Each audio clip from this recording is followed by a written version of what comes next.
أعوذ بالله من الشيطان الرجيم بسم الله الرحمن الرحيم halkan waxaan ka salaamayaa walaalahayga Soomaaliyeed meel kastoo joogaan dal iyo dibad waxaan ku salaamayaa salaanta muslimka qaaliga ah assalaamu calaykum waraxmatullaahi wabarakaatuh waxaan leeyahay galab wanaagsan ciid wanaagsan muslimiinta dhan waxaan leeyahay ciid wanaagsan gaar ahaan Soomaali weyn waxaan leeyahay ciid wanaagsan intii Soomaali oo dhan waxaan leeyahay ciid wanaagsan intii af Soomaaliga taqaano dhan ciid wanaagsan aan leeyahay gaar ahaan Soomaalidayda ciid wanaagsan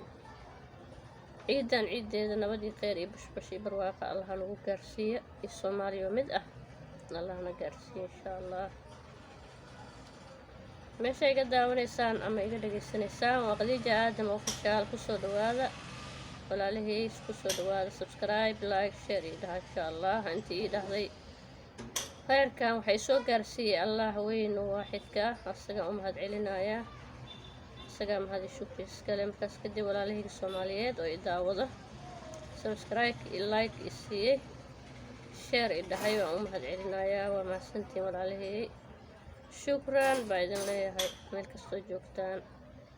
videogayga hadduu idin soo gaara haddii ii daawado oo ii share iyo dhaha like ii saara intaas waxba idinkuma ahane anigana wax bay ii tahay idinkana intaas lacag idinkuma joogta kulli hindi waa iska fiirsan laheedeen walaashii Soomaaliyeed waa iska fiirsada wax kastoo sheegta dee xataa gagafaysa warka iska dulqaata u samra waa walaashii soo maaha markaan ka gudbo horta intii subscribe ii dhahday waa ku mahadsantihiin intii ii dhihi doontan waa ku mahadsantihiin waa idin soo dhaweynayaa qalbi furan iyo gacmo furan idinku soo dhaweynayaa qalbi nadiif niyad saafi ah idinku soo dhaweynayaa dadka igu soo biiray dhawaanahan waxaan leeyahay waa mahadsantihiin intii hore ila joogteen waxaan leeyahay waa mahadsantihiin idinka dhanba waa mahadsantihiin mahad celintiina maba ka daali doona insha Allah markaan sheekadaasaan ka gudbo maanta waa idin sheekeyn rabaa sheeko hadda ka horna soo martay tahriibkii aan soo marnay aan ka sheekay rabaa Soomaaliya iyo Kenya hadda ka hor waxaan degnay Soomaaliya magaalooyinka Soomaaliya ka mid ah magaceeda mar rabo inaan sheego ayaan degnayn aabahay iyo bahda kalena laba bahood baan ahayn bahda kalena baadiyay degnaayeen ciyaalka qaar baadiyay joogeen anagana qaarkeen waxaan joognay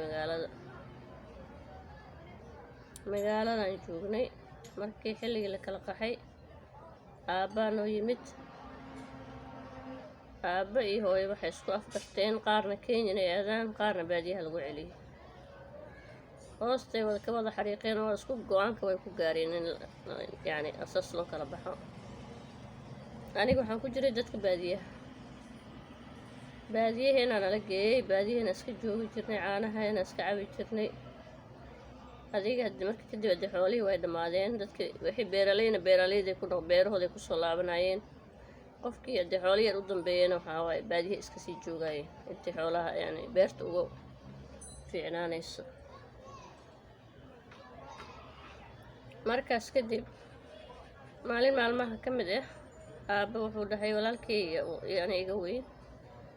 oo geel u raaci jiray ilmaha markay geel raacaan waa aqli badan yihiin Allah ilma aqli badan waay ma sha Allah geel qofkii ku aqliyaysto waa qof aqli badan Allah walaalkay aabba u yeeray wuxuu dhahay adiga iyo Khadiija beerta aada soo abuuro xilligaas waxaa lagu jiray xilligii roobka imaanayay yani roobka laga faa'iideystaa dadka yani baadiyaha degan oo webiga u dhaweyn roobkaasay marka inta roobku soo socda beerta la abuurtaa kadibna roobka la sugaa markaas kadibna dee waa beertii baa baxaysa roobka haddii Ilaahay u keeno anagii waa soo baxnay riti baana loo soo raray waa soo dhaqaajinay waxaana soo raacay laba wiil oo dariska ah wiil yar oo anagana markaas nala ekaa iyo nin weyn oo dhalinyaro ah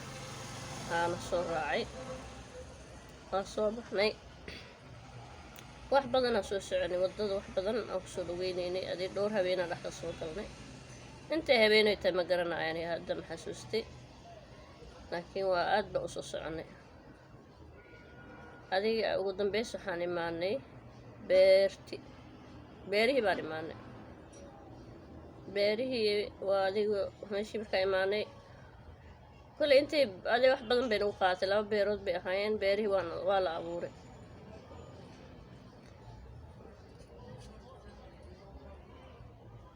beerihii waa la abuuray.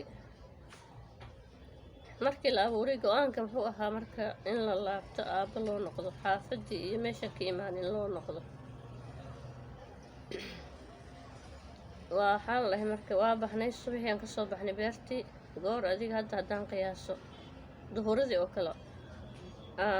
oorkii aan wadanay. dad baa riti yaqaana, dadna oor bay yaqaanaan.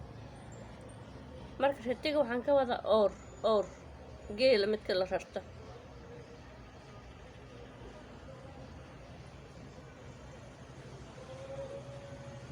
qisadan waa qisadii waxay noqon doontaa insha allah tii koowaad. waxaan u gudbaynaa tan 6aad insha allah. assalaamu calaykum waraxmatullaahi wabarakaatu.